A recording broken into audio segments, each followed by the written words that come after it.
एक समय की बात है। एक छोटे से गांव के किनारे एक घना जंगल था। उस जंगल के बीचों बीच एक सुंदर तालाब था, जिसे भूतिया तालाब के नाम से जाना जाता था। गांव के लोग कहते थे कि रात होते ही उस तालाब के आसपास अजीबो-गरीब आवाजें और रोशनी दिखने लगती थीं।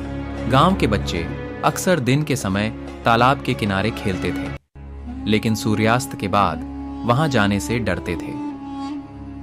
तालाब की कहानियां सुन सुनकर वे कांप उठते थे। कहा जाता था कि कई साल पहले एक नौजवान लड़की वहां डूब गई थी और उसकी आत्मा अब भी तालाब के चारों ओर भटकती है। एक दिन गांव में एक नया परिवार आकर बसा। उस परिवार में एक बहादुर लड़का था जिसका नाम अर्जुन था।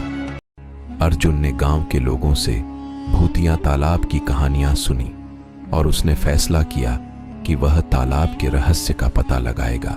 एक रात अर्जुन ने अपने साहस को जुटाया और एक टॉर्च, एक रस्सी और कुछ खाने पीने की चीजें लेकर तालाब की ओर चल पड़ा। जैसे ही वह तालाब के पास पहुंचा, उसने देखा कि तालाब का पानी काले रंग का हो गया है और पानी में हलचल सी हो रही है। अचानक उसे तालाब के दूसरी ओर एक धुंधली रोशनी दिखी।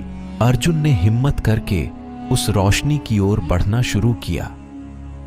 जब वह पास पहुंचा तो उसने देखा कि वहां एक बूढ़ा आदमी बैठा हुआ था, जिसने अर्जुन को देखकर मुस्कुराते हुए कहा, आखिरकार कोई आया तो। अर्जुन ने डरते हुए पूछा, आप कौन हैं और यहां क्या कर रहे हैं? बूढ़े आदमी ने कहा, मैं इस तालाब का रखवाला हूं। यह तालाब वास्तव में भूतिया नहीं है, बल्कि इसके पानी में एक अद्वितीय जड़ी बूटी है जो रात में चमकती है। लोग इस रोशनी को देखकर डर जाते हैं और इसे भूतिया मान लेते हैं। इस घटना के बाद गांव के लोग तालाब को एक रहस्यमयी सुंदरता के रूप में देखने लगे और अर्जुन की बहादुरी की प्रशंसा करने लगे।